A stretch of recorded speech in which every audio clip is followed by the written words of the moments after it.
बच्चों के अधिगम को सुगम बनाने के लिए अध्यापकों को एक अच्छे कक्षाई परिवेश का सृजन करने की आवश्यकता होती है। इस प्रकार के अधिगम परिवेश का सृजन करने के लिए नीचे दिए गए कथनों में से कौन सा सही नहीं है। देखिए, निगेटिव ऑप्शन को आपका यहाँ पर बताना है ना। बच्चों के प्रयासों को स्वीकृति देना, तो देखिए ये तो बच्चे के अधिगम में हेल्प करेगा, उसको सुगम बनाएगा, तो ये ऑप्शन तो आपका होगा नहीं।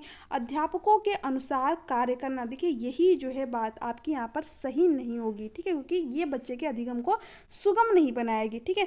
यानी जैसा अध्यापक कहे सिर्फ और सिर्फ बच्चे वैसे करें, ठीक है, तो बच्चे की खुद की क्रिएटिविटी, खुद की सृजनात्मकता, खुद की जो स्किल है वो डेवलप हो ही नहीं पाएंगे, क्योंकि वो टीचर के अनुसार कार्य कर रहा है, ठीक है, खुद की बात को रख ही नहीं पाएगा। तो ये ऑप्शन आपका जो है यहाँ पर राइट आंसर हो जाएगा, क्योंकि यहाँ पर जो सही नहीं था उसी के बारे में हमें बताना था। बच्चे को स्वीकार करना, ये भी बात आपकी सही है, तो ये भी नहीं होगा। अध्यापक का सकारात्मक रुख, ये भी क्या है, ये भी बात आपकी बिल्कुल सही है, तो ये भी ऑप्शन आपका नहीं होगा। यहाँ पर सही नहीं पूछा था, तो ऑप्शन नंबर बी जो है करेक्ट आंसर हो जाएगा। नेक्स्ट है, लड़कों एवं लड़कियों के विषय में कुछ कथन नीचे दिए गए हैं, आपके अनुसार इनमें से कौन सा सही है। फर्स्ट क्या दे रखा है, लड़कों को घर से बाहर के कामों में सहायता करनी चाहिए। देखिए ये बात तो आपकी पहले से ही सही है ना। लड़के क्या करते हैं, घर के बाहर के ही तो काम करते हैं, लड़कियां घर के अंदर के काम करती हैं, ठीक है। तो इससे कहीं ना कहीं जो जेंडर स्टीरियोटाइप है, जो लैंगिक रूढ़िबद्धता है, जो धारणाएं हमारे समाज में पहले से चली आ रही हैं कि लड़के बाहर के काम करेंगे, लड़कियां अंदर के काम करेंगी, ठीक है, तो ये इसमें तो कोई चेंज आया नहीं है ना, ये तो बात आपकी एज इट इज़ दे रखी है, तो ये ऑप्शन तो आपका होगा नहीं। लड़कों को घर के कामों में सहायता करनी चाहिए, देखिए यही बात जो है आपकी यहाँ पर सही हो जाएगी। यानी हम क्या करें, थोड़ा बहुत चेंज लाएं, जो स्टीरियोटाइप हमारे समाज में चल रहा है, लैंगिक रूढ़िबद्धता कि लड़के ही बाहर के काम करेंगे, नहीं, लड़कियां भी बाहर के काम कर सकती हैं और लड़के भी घरों के काम कर सकते हैं, इसमें चेंज लाएं हम, है ना। यानी लड़कों को भी क्या करें, घरों के काम में सहायता करनी चाहिए, ठीक है, तो ये ऑप्शन आपका। फ्रेंड्स जैसा कि आप सभी को पता है, हम लोग यहाँ पर सीडीपी पेपर 1 और पेपर 2 दोनों के प्रीवियस ईयर क्वेश्चन पर सॉल्व कर रहे हैं, जो कि आपके एग्जाम के लिए इंपॉर्टेंट है, जो आपका एग्जाम होने वाला है 7 जुलाई को, है ना। तो चलिए देखते हैं आज के क्वेश्चन। यहाँ पर आपका फर्स्ट क्वेश्चन है, निम्नलिखित में से कौन सा बच्चों के संवेगात्मक विकास के लिए सर्वाधिक उपयुक्त है। देखिए इमोशनली डेवलपमेंट की यहाँ पर बात हो रही है। कक्षा का प्रजातांत्रिक परिवेश, अध्यापकों की कोई भी सहभागिता नहीं, क्योंकि यह माता पिता का कार्य है। देखिए जो बच्चे का इमोशनल डेवलपमेंट होता है, यानी कि संवेगात्मक विकास होता है, उसमें एक टीचर की महत्वपूर्ण भूमिका होती है ना, क्योंकि जो बच्चा होता है वो टीचर से इमोशनली रूप से कनेक्ट होता है ना। अगर टीचर उसको बहुत ज़्यादा डांट रहा है तो बच्चा सही तरीके से अपनी बात नहीं रख पाता है, टीचर के सामने हिचकिचाता है बात को रखने में, है ना। बट वहीं पर अगर एक टीचर जो है, एक अध्यापक अच्छा व्यवहार बच्चे के साथ में प्रदर्शित कर रहा है, तो बच्चा जो है अपनी सारी चीज़ें, सारी जो उसके सामने प्रॉब्लम होती है, वो सारी चीज़ें जो है खुलकर बताता है टीचर को, तो टीचर से बच्चा क्या होता है, इमोशनल रूप से कनेक्टेड होता है ना। तो यहाँ पर दे रखा है कोई भी सहभागिता नहीं होती, तो ये बात कहना आपकी बिल्कुल गलत हो जाएगी। कक्षा का नियंत्रित परिवेश, देखिए हमको बच्चों को नियंत्रण में नहीं रखना है, ठीक है। बच्चे क्या करते हैं, पर्यावरण से खुद चीज़ों को खोजते हैं और सीखते हैं, तो अगर हम नियंत्रित परिवेश रखेंगे तो बच्चे का जो इमोशनल डेवलपमेंट है, जो सोशियो डेवलपमेंट है, उसका विकास जो है सही तरीके से नहीं हो पाएगा, है ना। तो निरंतर नहीं रखना है हमें, कक्षा का प्रजातांत्रिक परिवेश रखना है, तो ये ऑप्शन आपका नहीं होगा। कक्षा का अधिकारवादी परिवेश, नहीं, अधिकारवादी परिवेश भी नहीं होना चाहिए, हमें बच्चे पर अधिकार नहीं जताना है, तो ये ऑप्शन भी आपका नहीं होगा। यहाँ पर फर्स्ट ही ऑप्शन जो है राइट आंसर हो जाएगा, कक्षा का प्रजातांत्रिक, जहाँ पर बच्चे के संवेगात्मक विकास को, सामाजिक विकास को, शारीरिक विकास को, ठीक है, जो आपके विकास के डोमेन होते हैं उन सभी पक्षों को जो है महत्व दिया जाता है। बच्चा क्या करे, स्वतंत्र फील करे, ठीक है, बच्चे की इंटरेस्ट आवश्यकताओं के अकॉर्डिंग जो उसको एजुकेशन प्रोवाइड की जाए, तो ये ऑप्शन जो है आपका यहाँ पर बिल्कुल करेक्ट आंसर हो जाएगा। नेक्स्ट है, एक प्रभावशाली अध्यापिका होने के लिए महत्वपूर्ण है, पुस्तकों से उत्तरों को लिखाने पर बल देना, यानी कहीं ना कहीं जो है रोड मेमोराइजेशन को बढ़ावा देने की बात हो रही है, रटन पद्धति को। जब भी रटन पद्धति को बढ़ावा देने की बात हो तो वो ऑप्शन तो आपका कभी भी नहीं होगा, ठीक है, तो ये ऑप्शन तो आपका पहले ही कट, ठीक है, क्योंकि इसमें बच्चे की जो क्रिएटिविटी है, जो स्किल है, वो डेवलप हो ही नहीं पाती है। नेक्स्ट है, समूह गतिविधि के बजाय व्यक्तिगत अधिगम पर ध्यान देना। देखिए नहीं, हमें बच्चों को क्या करना चाहिए, चीज़ें समूह में सिखानी चाहिए, ताकि बच्चा एक एक दूसरे से इंटरेक्ट करके, ठीक है, प्रत्येक बच्चा जो है दूसरे बच्चे से इंटरेक्ट करे, उसकी स्किल के बारे में सीखे, उसके सामाजिक सांस्कृतिक संदर्भ के बारे में जाने, ठीक है, बच्चा क्या करे, इंटरेक्ट करके अंतःक्रिया करके चीज़ों को सीखे, ठीक है। बट यहाँ पर दे रखा है समूह गतिविधि के बजाय व्यक्तिगत अधिगम पर ध्यान देना चाहिए, तो ये ऑप्शन भी आपका गलत है। विद्यार्थियों के द्वारा प्रश्न पूछने के कारण उत्पन्न व्यवधान की अनदेखी करना। देखिए, हमें बच्चों के प्रश्न पूछने के व्यवधान को अनदेखा नहीं करना है, हमको उसको ज़्यादा से ज़्यादा बढ़ावा देना है। विद्यार्थियों को प्रश्न पूछने को अपॉर्चुनिटी, अवसर देनी है और उसको जो है ज़्यादा से ज़्यादा जो है बढ़ावा देना है, इंक्रीज करना है। तो ये ऑप्शन तीनों की तीनों बातें आपकी यहाँ पर गलत दे रखी है। प्रत्येक बच्चे के संपर्क में रहना, यही क्या होता है, एक प्रभावशाली अध्यापक का लक्षण होता है कि वो प्रत्येक बच्चे के जो है संपर्क में रहे, उसके साथ में अच्छा व्यवहार करे, ताकि बच्चा भी अपनी प्रॉब्लम जो है टीचर्स के सामने रखे। तो ऑप्शन नंबर डी जो है आपका यहाँ पर करेक्ट आंसर हो जाएगा। नेक्स्ट है, बच्चों के अधिगम को सुगम बनाने के लिए अध्यापकों को एक अच्छे कक्षाई परिवेश का सृजन करने की आवश्यकता होती है। इस प्रकार के अधिगम परिवेश का सृजन करने के लिए नीचे दिए गए कथनों में से कौन सा सही नहीं है। देखिए, निगेटिव ऑप्शन को आपका यहाँ पर बताना है ना। बच्चों के प्रयासों को स्वीकृति देना, तो देखिए ये तो बच्चे के अधिगम में हेल्प करेगा, उसको सुगम बनाएगा, तो ये ऑप्शन तो आपका होगा नहीं। अध्यापकों के अनुसार कार्य करना, देखिए यही जो है बात आपकी यहाँ पर सही नहीं होगी, ठीक है, क्योंकि ये बच्चे के अधिगम को सुगम नहीं बनाएगी, ठीक है। यानी जैसा अध्यापक के सिर्फ और सिर्फ बच्चे वैसे करें, ठीक है, तो बच्चे की खुद की क्रिएटिविटी, खुद की सृजनात्मकता, खुद की जो स्किल है वो डेवलप हो ही नहीं पाएंगे, क्योंकि वो टीचर के अनुसार कार्य कर रहा है, ठीक है, खुद की बात को रख ही नहीं पाएगा। तो ये ऑप्शन आपका जो है यहाँ पर राइट आंसर हो जाएगा, क्योंकि यहाँ पर जो सही नहीं था उसी के बारे में हमें बताना था।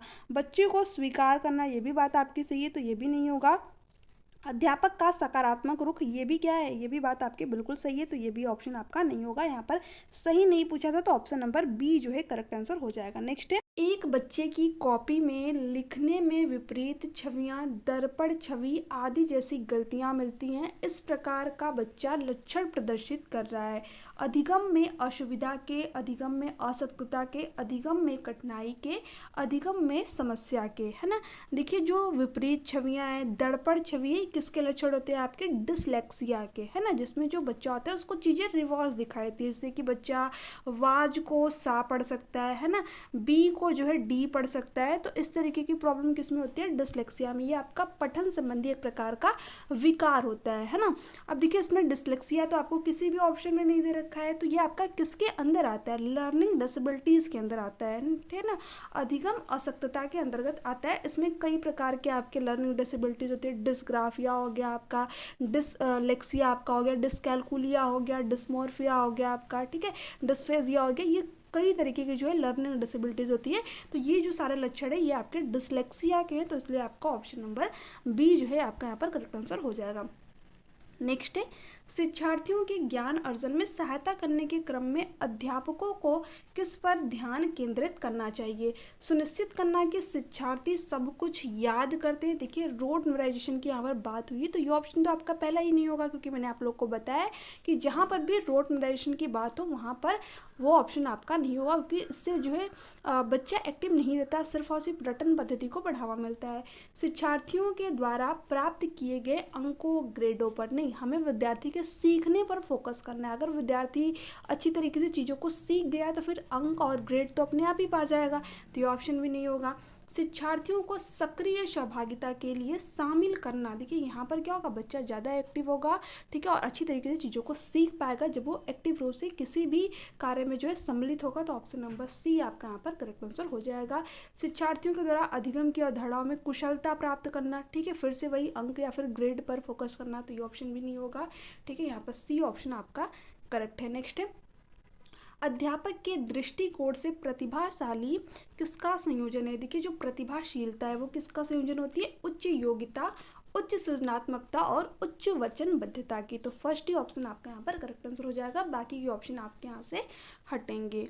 नेक्स्ट है, एनसीएफ 2005 के अनुसार गलतियां इस कारण से महत्वपूर्ण होती है, यह विद्यार्थियों को उत्तीर्ण एवं अनुत्तीर्ण समूहों में वर्गीकृत करने के लिए एक महत्वपूर्ण उपकरण है। देखिए, जो आपकी एनईपी हो गई, एनसीएफ हो गई, है ना, ये समावेशी इंक्लूसिव एजुकेशन पर जोर देते हैं। ये कभी भी वर्गीकृत, ठीक है, सेग्रीगेशन करना, अलग करने की बात नहीं करेंगे बच्चों को, तो ये ऑप्शन नहीं होगा आपका यहाँ पर।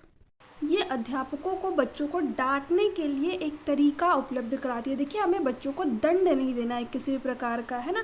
तो ये ऑप्शन भी आपका नहीं होगा यहाँ पर।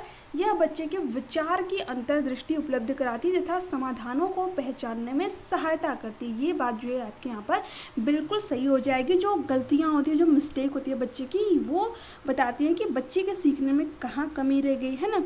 यानी क्या होती है, बच्चे के लर्निंग यानी सीखने का एक महत्वपूर्ण हिस्सा होती है, बच्चे के सीखने में हेल्प करती हैं उसकी गलतियां। तो ऑप्शन नंबर सी जो है आपका यहाँ पर राइट आंसर हो जाएगा। ये कक्षा में कुछ बच्चों को हटाने के लिए आधार उपलब्ध कराती हैं। देखिए, फिर से बच्चों को हटाने यानी कि अलग करने की बात हो गई, तो ये ऑप्शन भी नहीं होगा। ठीक है, नेक्स्ट है आउट ऑफ द बॉक्स चिंतन किससे संबंधित है ना। देखिए, आउट ऑफ द बॉक्स चिंतन की बात हुई है, तो यहाँ पर अगर हम बात करें आउट ऑफ बॉक्स चिंतन आपका क्या होता है, यानी एक ही समस्या के कई सारे समाधान बताना। ठीक है, डाइवर्जेंट थिंकिंग करना। ठीक है, यानी कि कई दिशाओं में सोचना, है ना। इसे क्या कहते हैं, out of the box thinking, है ना।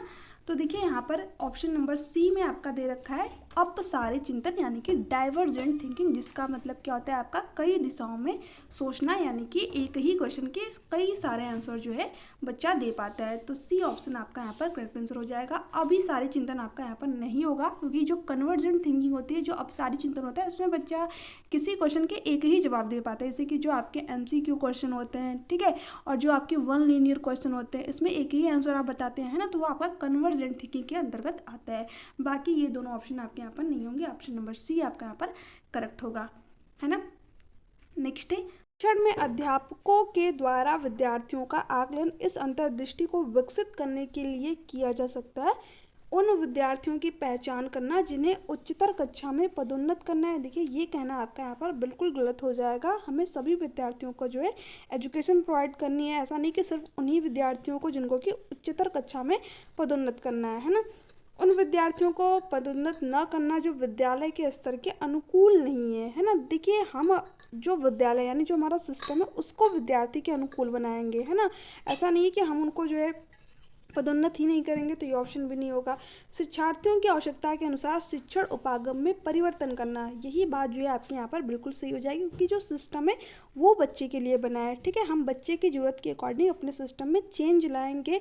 जो हमारे शिक्षण उपागम है, जो शिक्षण विधियाँ हैं, उसमें हम चेंज लाएंगे। ठीक है, तो ऑप्शन नंबर सी आपका यहाँ पर राइट आंसर हो जाएगा। कक्षा में प्रतिभाशाली तथा कमजोर विद्यार्थियों के समूह बनाना नहीं, हमें सभी बच्चों को इंक्लूड करके समाहित करके एजुकेशन प्रोवाइड करनी है। यही बात आपकी समावेशी शिक्षा कहती है। हमें विद्यार्थियों को अलग थलग नहीं करना है, सेग्रीगेशन नहीं करना है।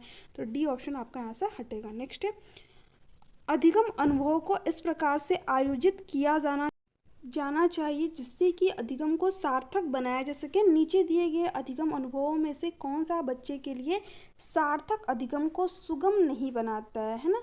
देखिए, अगर ऑप्शन नंबर ए की बात करें तो विषय वस्तु को केवल याद करने के आधार पर पुनरावृत्ति, यानी बच्चा क्या करेगा, रोट मेमोराइजेशन करेगा, यानी चीज़ों को रटेगा सिर्फ और सिर्फ, है ना। तो ये क्या आपका निगेटिव ऑप्शन है, और निगेटिव ऑप्शन ही हमसे पूछ रखा था। ये बच्चे के सार्थक अधिगम को सुगम नहीं बनाएगा, है ना। तो ये ऑप्शन आपका यहाँ पर करेक्ट आंसर हो जाएगा, क्योंकि हमें जो सही नहीं था उसके बारे में बताना था। विषय वस्तु का प्रश्न बनाना, तो इससे भी बच्चे का सार्थक अधिगम होगा, तो ये ऑप्शन आपका नहीं होगा यहाँ पर, है ना। प्रकरण पर परिचर्चा और वाद विवाद, इससे भी बच्चा अच्छी तरीके से चीज़ों को सीख पाएगा, तो ये भी ऑप्शन यहाँ पर नहीं होगा। इससे भी अधिगम जो है वो सार्थक होगा। प्रकरण पर प्रस्तुतिकरण, इससे भी आपका सार्थक अधिगम होगा। ठीक है, और बच्चा जो है अच्छी तरीके से चीज़ों को सीखेगा, तो ये भी आपका नहीं होगा। यहाँ पर निगेटिव पूछा था, तो इसलिए आपका ए ऑप्शन करेक्ट है। नेक्स्ट, बच्चों को शाब्दिक या गैर शाब्दिक दंड देने का परिणाम होता है। ठीक है, हमें बच्चों को दंड नहीं देना चाहिए, चाहे आपका वो शाब्दिक हो गया या फिर गैर शाब्दिक हो गया, है ना। शाब्दिक दंड का मतलब क्या, ऐसे कि बच्चे को डांट देना, उसको धमका देना, तो ये क्या होता है आपका शाब्दिक दंड होता है ना। गैर शाब्दिक दंड की अगर हम बात करें तो जो हम लोगों के टीचर थे पहले क्या करते थे, धूप में खड़ा करा देते थे, है ना, या फिर डंडे से मारना, तो ये आपका क्या हो गया, गैर शाब्दिक दंड हो गया, है ना। तो इन दोनों ही प्रकार के बच्चों को दंड नहीं देना चाहिए। क्यों? क्योंकि देखिए, उन्हें कार्य करने के लिए प्रेरित करना नहीं, हम दंड से बच्चों को कभी भी कार्य करने के लिए प्रेरित नहीं कर सकते, तो ये नहीं होगा आपका। बच्चे की छवि की सुधार करना नहीं, बच्चे की छवि सुधरती नहीं और बिगड़ जाती है ना, तो ये भी नहीं होगा आपका। उनके अंकों में सुधार लाना, देखिए कुछ टाइम के लिए वो दंड से बचने के लिए जो है अंक हमें उनके थोड़े बहुत सुधार आपको देखने को मिल सकते हैं, बट एक टाइम के बाद फिर से उनके अंक नहीं आएंगे, है ना। तो ये भी ऑप्शन नहीं होगा यहाँ पर। उनके स्वयं के प्रति अवधारणा को नष्ट करना, ये बात जो है आपके यहाँ पर बिल्कुल सही है ना। बच्चे की स्वयं की जो अवधारणा होती है, जितना वो चीज़ों को सीख पाता, अगर आप उसको दंड नहीं देते उतना वो चीज़ों को नहीं सीख पाएगा, क्योंकि वो दंड से बचने के लिए कार्य करेगा, दंड से बचने के लिए अंक को लाएगा अपना, ठीक है, अच्छे से रटेगा चीज़ों को सिर्फ और सिर्फ एक तरीके से, ठीक है। जो उसकी खुद की अवधारणा रहेगी, थिंकिंग रहेगी, वो डेवलप हो ही नहीं पाएगी। तो ये ऑप्शन आपके यहाँ पर सही है, ठीक है।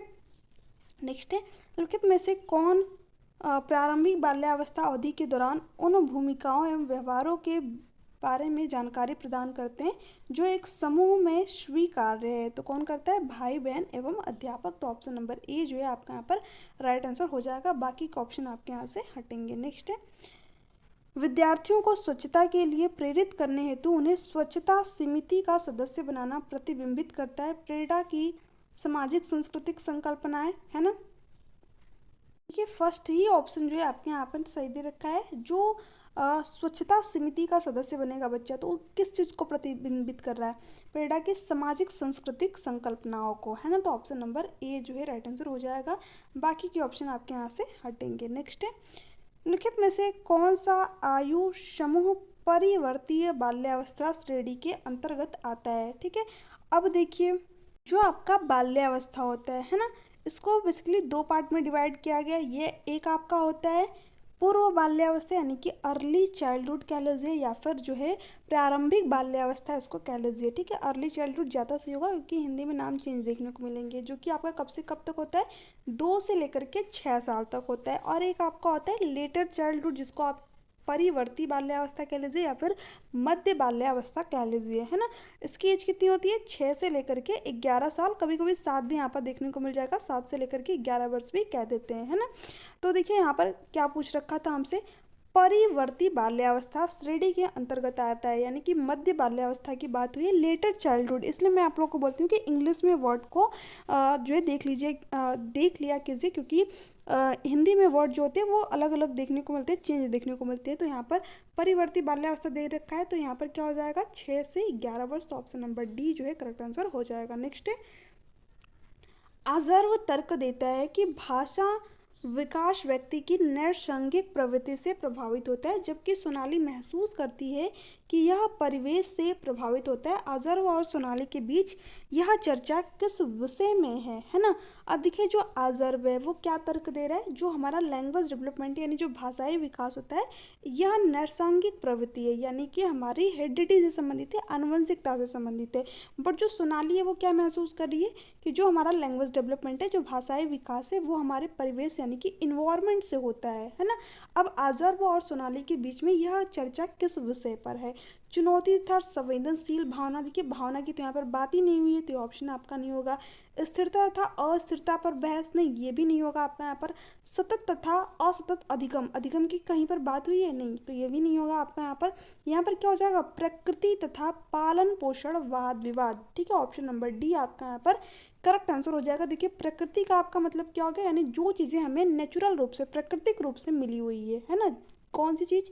हमारी हेरिडिटी, हमारी आनुवंशिकता, ठीक है। ये क्या है? ये हमें प्राकृतिक रूप से मिली हुई है ना। और दूसरा क्या? पालन पोषण, यानी कि हमारा इन्वायरमेंट, क्योंकि जो चीज़ें हमें प्राकृतिक रूप से मिली हुई है हेरिडिटी, उसका पालन पोषण कहाँ से होता है? हमारे इन्वायरमेंट में होता है ना। तो जो आजर्व है वो कह रहा है कि जो व्यक्ति का भाषाई विकास है वो उसकी आनुवंशिक प्रवृत्ति है, ठीक है, यानी जन्मजात क्षमता है। और जो सोनाली है वो क्या कह रही है? कि नहीं, उसका जो भाषाई विकास है वो इन्वायरमेंट के थ्रू होता है बच्चे की। तो ये दोनों किस पर वाद विवाद कर रहे हैं? प्रकृति यानी कि आनुवंशिकता और वातावरण पर, ठीक है। तो ऑप्शन नंबर डी आपका यहाँ पर करेक्ट हो जाएगा। नेक्स्ट स्टेप आपका यहाँ पर, अध्यापिका ने ध्यान दिया कि पुष्पा अपने आप किसी एक समस्या का समाधान नहीं कर सकते, फिर भी वह एक वयस्क या साथी के मार्गदर्शन की उपस्थिति में इस मार्गदर्शन को कहते हैं, है ना, पार्श्वकरण, पूर्व क्रियात्मक चिंतन, समीपस्थ विकास का क्षेत्र, सहारा देना, है ना। तो देखिए, इसको क्या कहते हैं? सहारा देना, इसको आप स्कैफ होल्डिंग कह लीजिए, ज़्यादा अच्छा रहेगा, क्योंकि हिंदी में अलग अलग नाम देखने को मिलते हैं। हिंदी में कई नाम आपको देखने को मिले, पार, ढांचा, ठीक है। इस बार जो 21 जनवरी का आपका एग्जाम हुआ उसमें तो सबसे ही अलग नाम दे दिया आपको, आलम्बन दे दिया है ना। तो इंग्लिश में आपका सिंपल सा वर्ड है स्कैफ होल्डिंग, जो कि चेंज नहीं होता है ना। अब ये आपका क्या होता है, जैसे कि आपने देखा होगा जब बच्चा साइकिलिंग स्टार्ट करता है, साइकिल चलाना स्टार्ट करता है, तो बेसिकली उसको साइकिल चलाना आता नहीं है, बट पेरेंट्स क्या करते हैं या फिर जो उसका साथी समूह रहता है पीछे से पकड़ के रखता है, ठीक है। और बच्चा धीरे धीरे जो है खुद साइकिल चलाना सीख जाता है ना। तो वही चीज़ आपका यहाँ पर दे रखा है कि पुष्पा जो है किसी भी समस्या का समाधान नहीं कर पा रही है और किसी वयस्क व्यक्ति या फिर जो साथी समूह है उसका, उसकी मदद से किसी कार्य को कर ले रही है। तो वो क्या है आपका वहाँ पर, वो स्कैफ होल्डिंग होता है, जो है सहारा देना होता है। और इसको दिया किसने था, ले वाइगोस्की ने, है ना। तो ऑप्शन नंबर डी आपका यहाँ पर करेक्ट आंसर हो जाएगा। नेक्स्ट है, अध्यापिका ने एक कमेटी के प्रधान को सभापति के स्थान पर सभा अध्यक्ष लिखा। यह संकेत करता है कि अध्यापिका एक अधिक उपयुक्त पारिभाषिक शब्द का पालन करती है, नहीं, ठीक है।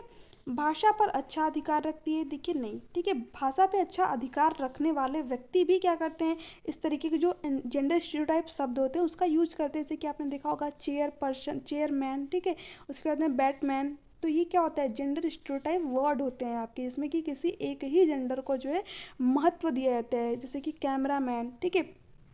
तो इसलिए जो यहाँ पर अध्यापिका है वो क्या कर रही है, सभापति, सभापत्नी भी तो हो सकती है, लेकिन सभापति किसी एक ही जेंडर को महत्व दिया जा रहा है। तो इस शब्द की जगह जो अध्यापिका है वो किसका यूज़ करिए, सभा अध्यक्ष, जिसमें कि मेल और फीमेल दोनों ही इंक्लूड हो गए, है ना। तो ये किस चीज़ को प्रदर्शित कर रही है, एक लिंग मुक्त भाषा का प्रयोग कर रही है ना, जिसमें कि दोनों ही जेंडर को महत्व दिया जा रहा है। तो ऑप्शन नंबर सी जो है आपका यहाँ पर राइट आंसर हो जाएगा।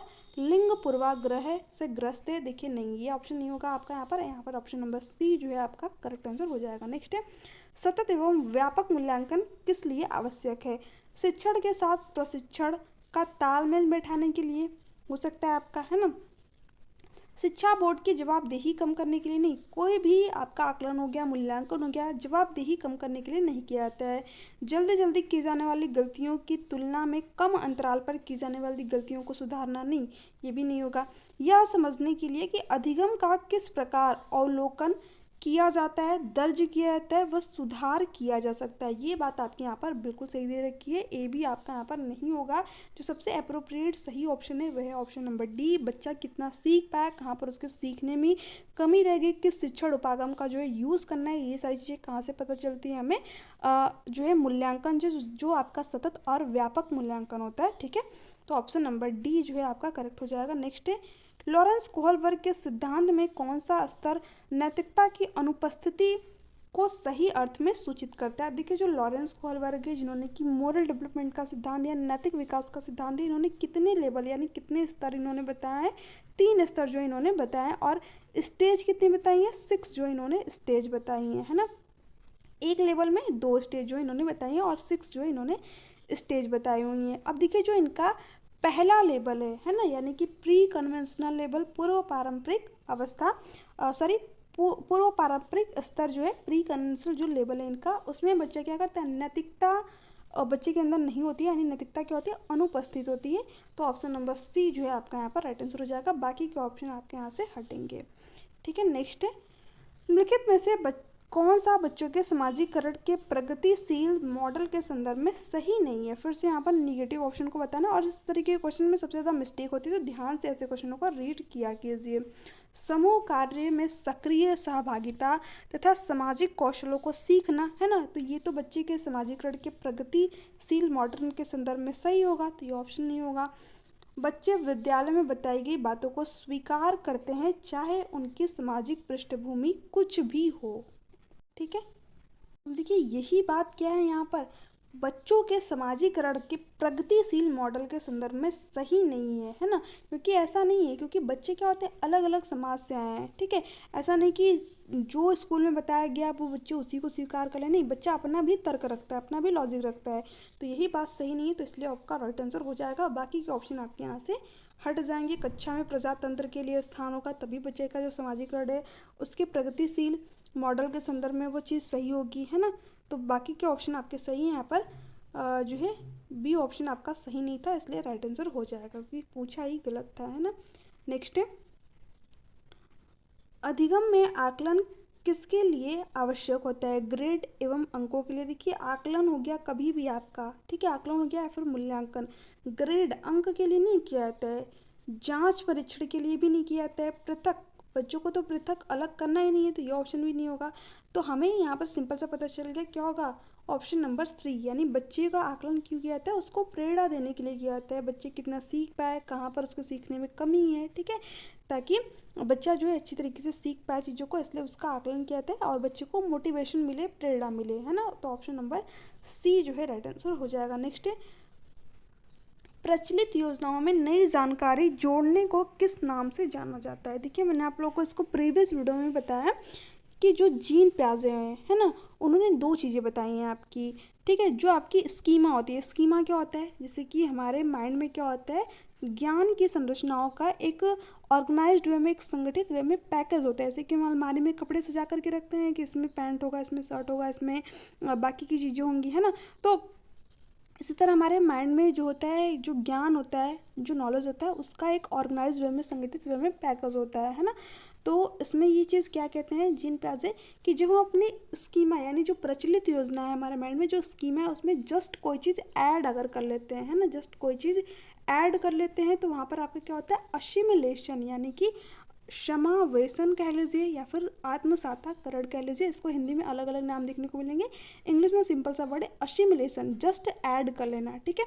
बट यही ऐड, ठीक है, आप अपनी स्कीमा में कोई चीज़ ऐड तो कर रहे हो बट मॉडिफिकेशन के साथ में, चेंज के साथ में, तो वहाँ पर क्या होगा आपका अकोमोडेशन, ठीक है।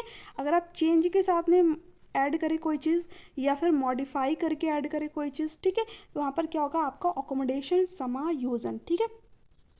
तो आई होप कि इस क्वेश्चन का आप लोग आंसर यहाँ पर बता पाएंगे, ठीक है। अब यहाँ पर क्या दे रखा है, प्रचलित योजनाओं में नई जानकारी जोड़ने को किस नाम से जाना जाता है? सिर्फ जोड़ने की बात हुई है, सिर्फ ऐड करने की यहाँ पर बात हुई है, ऐसा तो कहा नहीं कि चेंज कर रहा है, ठीक है, मॉडिफाई कर रहा है, तो इसलिए यहाँ पर क्या होगा, आत्मसातीकरण होगा, यानी कि असिमिलेशन होगा, समावेशन होगा, तो ऑप्शन नंबर सी आपका यहाँ पर करेक्ट आंसर हो जाएगा। बट यहाँ पर ये लिख दिए कि नई जानकारी जोड़ने के साथ साथ उसमें क्या किया जा रहा है, चेंज किया जा रहा है, ठीक है, या फिर मॉडिफाई किया जा रहा है, तो वहाँ पर आपका क्या हो जाएगा, समायोजन हो जाएगा, है ना। तो यहाँ पर चेंज वगैरह कुछ लिखा नहीं है, तो सी ऑप्शन आपका करेक्ट है। नेक्स्ट है इंपॉर्टेंट क्वेश्चन है, इसको ध्यान से एकदम देख लीजिए क्योंकि यहीं से आपके एग्जाम में 1 से 2 क्वेश्चन बनने हैं, असिमिलेशन और अकोमोडेशन से कई बार पूछा हुआ क्वेश्चन है, तो इसलिए मैंने आप लोग को यहाँ पर बता दिया। नेक्स्ट, हम सभी अपनी बुद्धि, प्रेरणा, अभिरुचि आदि के संदर्भ में भिन्न होते हैं, यह सिद्धांत संबंधित है ना। अब देखिए प्रत्येक व्यक्ति दूसरे व्यक्ति से अलग है ना, उसकी जो बुद्धि है अलग हो सकती है, उसकी एम्पलीट्यूड यानी अभिरुचि जो है अलग हो सकती है ना। कोई बच्चा जो है अकेले में पढ़ना पसंद करता है, कोई बच्चा ग्रुप में पढ़ना पसंद करता है, तो ये किस चीज़ को प्रदर्शित करता है, हमारे अंदर क्या है, इंडिविजुअल डिफरेंसेस है, व्यक्तिगत विभिन्नता है, यानी जो ट्विंस बच्चे होते हैं, जो जुड़वा बच्चे होते हैं, वो भी आपने देखा होगा सेम जो है चीज़ें प्रदर्शित नहीं करते, अलग अलग उनका जो है नेचर होता है ना। तो ये किसका सिद्धांत है, इंडिविजुअल डिफरेंसेस का, व्यक्तिगत विभिन्नताओं से, तो ऑप्शन नंबर सी ए जो है आपका यहाँ पर राइट आंसर हो जाएगा, बाकी के ऑप्शन आपके यहाँ से हटेंगे। अब देखिए नेक्स्ट है, वंचित समूह के विद्यार्थियों को सामान्य विद्यार्थियों के साथ पढ़ाना चाहिए, इसका अभिप्राय है, ये बात आपकी कौन कहती है, इंक्लूसिव एजुकेशन, समावेशी शिक्षा, ये क्या कहती है कि हमें सभी प्रकार के बच्चों को इंक्लूड करके, समाहित करके एजुकेशन प्रोवाइड करनी चाहिए, बट कैसे, एज पर नीड, ठीक है, जैसे बच्चे की ज़रूरत है उसके अकॉर्डिंग जो है यहाँ पर बच्चे को एजुकेशन प्रोवाइड करनी चाहिए। अगर क्लासरूम में दृष्टिबाधित छात्र है तो उसको ब्रेल लिपि वगैरह, ठीक है, हो गया, या फिर आपका जो स्पर्श करने वाली चीज़ें होती हैं, ठीक है, या फिर उसको जो है ऑडियो वाली चीज़ें जो है उपलब्ध कराइए, है ना। अगर एक श्रवण बाधित छात्र है यानी उसको सुनने में प्रॉब्लम है, तो आप उसके सामने चित्रात्मक चीज़ों को प्रस्तुत कीजिए, यानी एज पर नीड, जैसे बच्चे की ज़रूरत है उसके अकॉर्डिंग उसको चीज़ें प्रोवाइड करिए, बट एक ही क्लासरूम में, ठीक है, बच्चे को एजुकेशन प्रोवाइड कीजिए, चाहे बच्चा वंचित पृष्ठभूमि से हो, श्रवण बाधित हो, दृष्टि बाधित हो, ठीक है, किसी भी प्रकार का बच्चा हो, आपको एक ही क्लासरूम में उसको एजुकेशन प्रोवाइड करनी है, but as per need education provide करनी है ना। तो यही बात आपकी इंक्लूसिव एजुकेशन के लिए, तो ऑप्शन नंबर ए आपका करेक्ट हो जाएगा। नेक्स्ट है, कोई भी नाराज हो सकता है, यह आसान है, परंतु एक सही व्यक्ति के ऊपर सही मात्रा में सही समय पर सही उद्देश्य के लिए सही तरीके से नाराज होना आसान नहीं है संबंधित है। बिल्कुल सही बात है आपकी, है ना। कोई भी व्यक्ति नाराज हो सकता है, कोई कोई आपने देखा होगा छोटी छोटी बातों पर लोग नाराज हो जाते हैं, है ना। बट सही समय पर, ठीक है, किसी सही कारण की वजह से नाराज होना, सही उद्देश्य के लिए नाराज होना, ये कौन व्यक्ति नाराज हो पाएगा? जिसका इमोशनल डेवलपमेंट काफ़ी स्ट्रांग होता है ना। कोई व्यक्ति आपने देखा होगा कि गुस्से में कोई काम कर देता है, बाद में उस पर पछतावा आता है कि अरे ये मैंने क्यों किया, है ना। क्यों? क्योंकि उनका जो अपने ऊपर कंट्रोल नहीं होता, जो उनका इमोशनल डेवलपमेंट होता है, संवेगात्मक विकास होता है, उस पर कंट्रोल नहीं होता है ना। तो जिस व्यक्ति का अपने ऊपर कंट्रोल रहेगा, यानी अपने इमोशन पर कंट्रोल रहेगा, तो वो व्यक्ति क्या करेगा, सही समय पर सही तरीके से जो है नाराज, गुस्सा होना, ये सारी चीज़ें जो प्रकट कर पाएगा। तो ऑप्शन नंबर ए आपका यहाँ पर राइट आंसर हो जाएगा। ये किसी संबंधित है आपका संवेगात्मक विकास से, इमोशनली डेवलपमेंट से, है ना। अब देखिए ये जो आपके चारों ऑप्शन दे रखे हैं, ये कहीं ना कहीं किसको प्रदर्शित कर रहे हैं? विकास के पक्ष के। विकास के डोमेन कितने होते हैं, ये भी इंपॉर्टेंट है, यहाँ से भी आपके क्वेश्चन बनते हैं, ठीक है। आपका फिजिकल डेवलपमेंट होता है, यानी शारीरिक विकास होता है। उसके बाद में आपका कॉग्निटिव डेवलपमेंट होता है, संज्ञानात्मक विकास होता है। और सोशियो इमोशनल यानी सामाजिक विकास आपका होता है। और संवेगात्मक विकास होता है ना। सोशियो इमोशनल जो कि आपका एक ही में काउंट होता है, ठीक है। अब देखिए जो विकास के चारों पक्ष होते हैं, विकास के क्षेत्र कह लीजिए, डोमेन कह लीजिए, जो पक्ष होते हैं, ये क्या होते हैं? आपस में संबंधित होते हैं, इंटर रिलेटेड होते हैं। अगर बच्चे का शारीरिक विकास अच्छे से नहीं हो पाता है, उसका संज्ञानात्मक विकास भी अच्छी तरीके से नहीं हो पाएगा, उसका सामाजिक विकास भी अच्छी तरीके से नहीं हो पाएगा, और उसका इमोशनल डेवलपमेंट यानी संवेगात्मक विकास भी अच्छी तरीके से नहीं हो पाएगा। तो हमें बच्चे का संपूर्ण विकास यानी होलिस्टिक डेवलपमेंट, सर्वांगीण विकास जो है करने पर फोकस करना चाहिए, है ना। नेक्स्ट है, देखिए क्या यहाँ पर दे रखा है, विकृत लिखावट से संबंधित लिखने की योग्यता में कमी किसका एक लक्षण है? देखिए अभी मैंने आप लोगों को लर्निंग डिसेबिलिटीज़ के बारे में बताए थे, है ना। जो अधिगम अशक्तता होती है उसके बारे में बताया था कि ये कई प्रकार की आपकी होती है। डिस्ग्राफिया हो सकती है, डिसकैलकुलिया होती है, ठीक है, डिस्फेक्सिया आपकी होती है, डिसकैलकुलिया आपकी होती है। इसके अलावा भी आपकी बहुत सारी होती हैं, ठीक है। अब देखिए बच्चे का क्या है, लिखने की योग्यता में कमी है, ठीक है। तो लिखने की योग्यता में कमी किस बच्चे में होती है? जिसमें डिसग्राफिया होता है ना। ग्राफिया ऐसे ग्राफ बनाते हैं, तो उसी से रिलेट करके आप समझ लीजिए कि लिखने संबंधी जब भी विकार पूछे, ठीक है, तो वहाँ पर क्या होगा? आपका डिसग्राफिया होगा। डिसकैलकुलिया आपका कैलकुलेशन से रिलेटेड जो है प्रॉब्लम होती है, ठीक है। और डिसलेक्सिया ये भाषाई संबंधी एक प्रकार का विकार होता है। और डिसलेक्सिया आपका क्या होता है, मैंने आप लोगों को बताया, इसमें बच्चों को क्या होती है, और जैसे कि दर्पण छवि हो गई, विपरीत छवियाँ हो गई, ठीक है, इसमें बच्चों को दिखाई थी। जैसे कि बच्चा क्या करेगा, वाज को सा पढ़ सकता है, बी को डी पढ़ सकता है, यानी जो वर्ड होते हैं वो उसको रिवर्स दिखाई देते हैं, है ना। तो ध्यान में रखना है, इंपॉर्टेंट है ये। क्या आपकी लर्निंग डिसेबिलिटीज है, यहाँ से भी आपके एग्जाम में क्वेश्चन बनते हैं।